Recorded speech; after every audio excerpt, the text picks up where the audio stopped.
Dear students, now let's move on to our next topic which is about structure of benzene. तो benzene के structure में सबसे पहले हम देखेंगे कि ओल्ड कॉन्सेप्ट क्या था। ओल्ड कॉन्सेप्ट के मुताबिक तमाम जो बेंजीन के 12 कार्बन एटम है वो एक सेम प्लेन में लाया करते हैं और बेंजीन का जो स्ट्रक्चर है वो प्लेनर, साइक्लिक और कॉन्जुगेटेड होगा। तो स्टूडेंट इसकी बेस पे कैक्यूले ने स्ट्रक्चर दिए, वो आपके सामने ये शो हो रहे हैं। ये एक्चुअली किसके स्ट्रक्चर हैं? कैक्यूले के स्ट्रक्चर हैं। कैक्यूले एक साइंटिस्ट है, उसने ये स्ट्रक्चर दिए। उसके मुताबिक ये था कि आपके पास ये अल्टरनेट पोजीशन में डबल बॉन्ड होंगे, तो ये डबल बॉन्ड मूव करते रहते हैं। ये जब इधर मूव करें तो ये यहाँ पर भी एक दफ़ा अगर आप देखें में फ़र्क क्या है, पहले ये इस पोजीशन पे है और यहाँ पे ये इस पोजीशन पे है, तो इसको हम कहेंगे रेजोनेटिंग स्ट्रक्चर।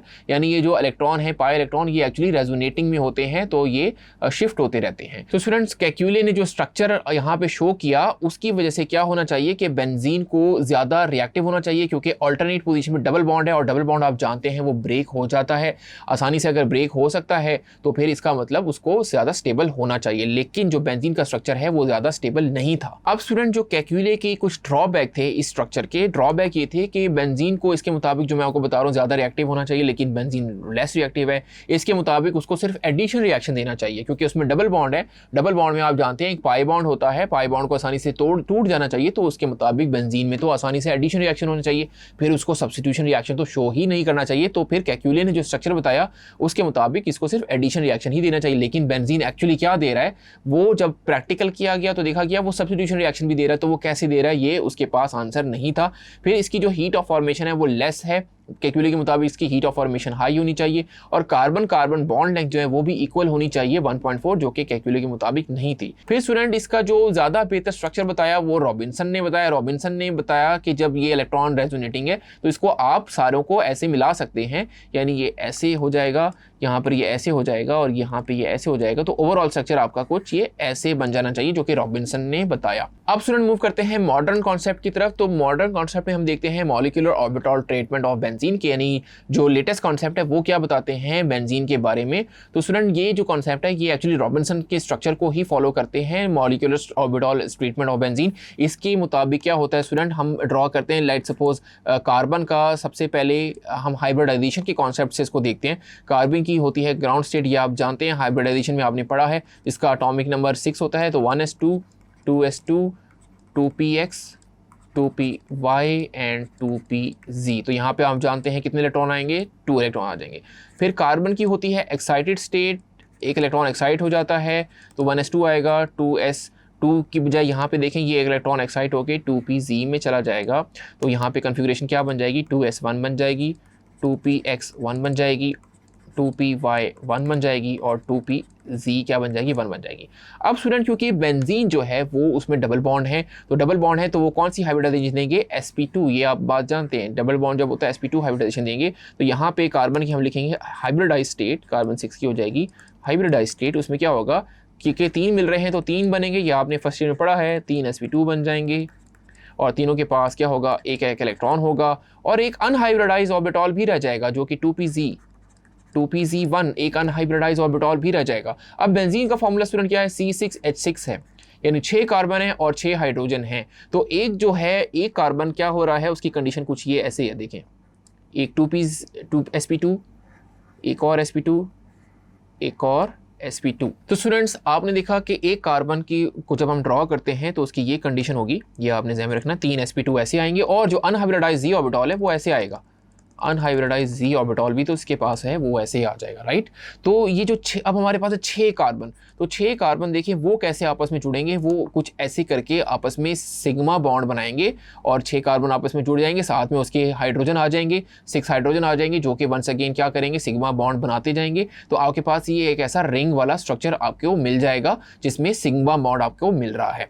अब स्टूडेंट होगा क्या कि क्योंकि आपके पास 2pz अनहाइब्रिडाइज ऑर्बिटल भी तो हैं, तो वो यहाँ पे देखें आपके शो हो रहे हैं 2pz अनहाइब्रिडाइज ऑर्बिटल, जो कि इस तरीके से स्ट्रक्चर के ऊपर आएंगे, और 6 2pz अनहाइब्रिडाइज ऑर्बिटल हैं तो वो इस तरीके से इस रिंग के ऊपर इस तरीके से आ जाएंगे। अब होगा क्या, क्योंकि इसके दरमियान में 2 ऑर्बिटल के दरमियान में डिफरेंस जो है वो सेम है, डिस्टेंस भी सेम है, तो फिर ये आपस में ऊपर वालों के साथ ज्वाइन होते जाएंगे और नीचे वाले क्या होते जाएंगे, नीचे वालों के साथ इस तरीके से कंबाइन होते जाएंगे। तो ऊपर भी आपको एक साइक्लिक स्ट्रक्चर मिलेगा और नीचे भी आपको साइक्लिक स्ट्रक्चर मिलेगा। तो ऊपर भी आप देखेंगे इलेक्ट्रॉन इस तरीके से घूमते रहेंगे, नीचे भी इलेक्ट्रॉन प्लेन में घूमते रहेंगे।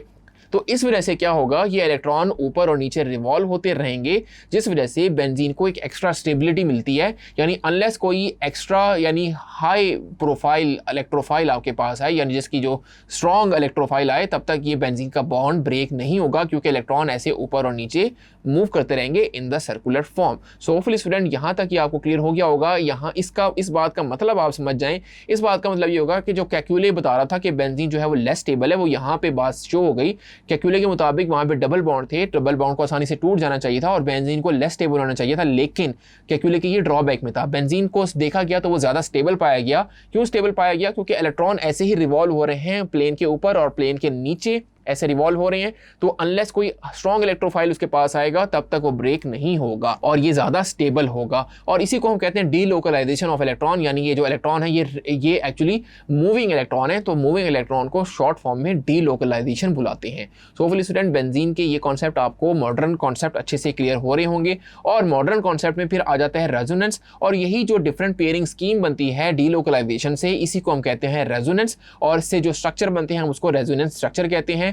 तो कैक्यूले के मुताबिक भी स्ट्रक्चर है और कुछ दीवार के मुताबिक भी स्ट्रक्चर है। आइए उसको हम ड्रॉ कर लेते हैं। तो कैक्यूले के तो दो स्ट्रक्चर आप जानते हैं, कुछ ऐसे करके हम इसको ड्रॉ कर लेते हैं। कैक्यूले के दो स्ट्रक्चर, एक ये ऐसे और ये रेजोनेंस में रहेगा, तो ये कैसे आ जाएगा, ये ऐसे आ जाएगा। एक यहाँ पे डबल बॉन्ड आप लगा दें, फिर आप यहाँ पे डबल बॉन्ड लगा दें, यहाँ पे डबल बॉन्ड लगा दें, तो ये ऐसे स्ट्रक्चर बन जाएंगे। इसको हमने नाम दिया कैक्यूले स्ट्रक्चर। ये रेजोनेंस का स्ट्रक्चर है, कैक्यूलेस का स्ट्रक्चर। फिर इसमें बनता है दीवार स्ट्रक्चर। तो स्टूडेंट हम दीवार के स्ट्रक्चर बना लेते हैं। दीवार के 3 स्ट्रक्चर होते हैं रेजोनेटिंग स्ट्रक्चर। पहले मैं इसको बना लेता हूँ, फिर मैं आपको समझाता हूँ कि हम इसको कैसे ज्वाइन करेंगे। एक ये हो जाएगा, उसके बाद स्टूडेंट हम इसकी काउंटिंग कर लेते हैं।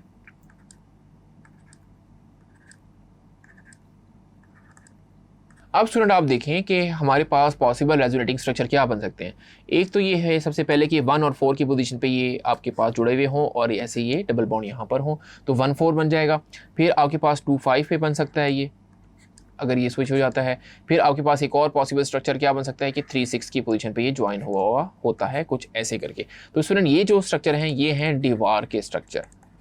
तो ये दो पॉसिबल आपके पास लाइक एक दीवार्स और एक कैक्यूले ने स्ट्रक्चर दिए जो कि जिसमें रेजोनेंस पाई जाती है, और पॉसिबल रेजोनेंस कुछ इस तरीके से हो सकती है। अब स्टूडेंट रेजोनेंस एनर्जी क्या होती है? रेजोनेंस एनर्जी एक एक्स्ट्रा स्टेबिलिटी होती है जो कि बेंजीन को मिलती है इन्हीं रेजोनेंस की वजह से। यानी ये जो है इसको सिस्टम को कहते हैं कॉन्जुगेटेड सिस्टम, यानी इसमें डबल सिंगल इस तरीके से बॉन्ड आ जाना, डबल के बाद सिंगल बॉन्ड आ जाना, फिर डबल फिर सिंगल बॉन्ड आ जाना। तो इसमें जो पाई इलेक्ट्रॉन है वो एक्चुअली डीलोकलाइज्ड हैं, तो वो आपस में ज्वाइन हो जाते हैं, जिसकी वजह से एक ऊपर सर्कल की तरफ मूव हो रहा होता है, नीचे सर्कल के में ऐसे मूव हो रहा होता है। इसी को हम कहते हैं कि ये डीलोकलाइजेशन है, और इसकी वजह से इसको हम कॉन्जुगेटेड स्ट्रक्चर बुलाते हैं, जिसकी वजह से बेंजीन के पास एक्स्ट्रा स्टेबिलिटी आती है। ये बात हम जान चुके हैं।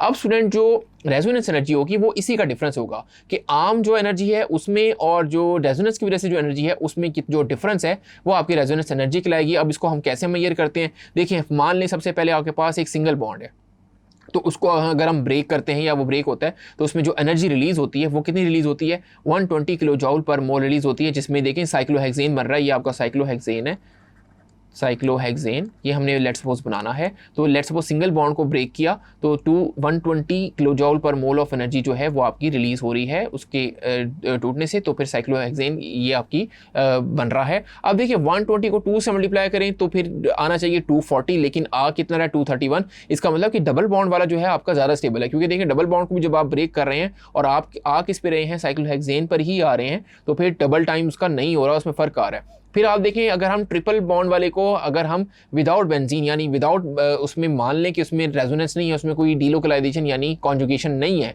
तो फिर उसमें कितनी एनर्जी है? 3 टाइम्स 120 होना चाहिए, यानी 360 होना चाहिए। लेकिन ट्रिपल बॉन्ड वाला एक्चुअली बेंजीन है, तो बेंजीन में देखिए कितनी आती है, रिलीज होती है 208 किलो जूल पर मोल रिलीज होती है। इसका मतलब यहाँ पे ये स्टेबिलिटी ज़्यादा है, जिस वजह से एनर्जी कम रिलीज हो रही है। तो आपके पास जो एनर्जी डिफरेंस है वो कितना आ रहा है? 152 kilo joule per mole of energy difference आ रहा है। तो फिर स्टूडेंट ये चीज़ें आपको क्लियर हो रही होंगी किस तरीके से हमने पता लगा लिया कि बेंजीन में स्टेबिलिटी है विद रिस्पेक्ट टू एक्सपेरिमेंट।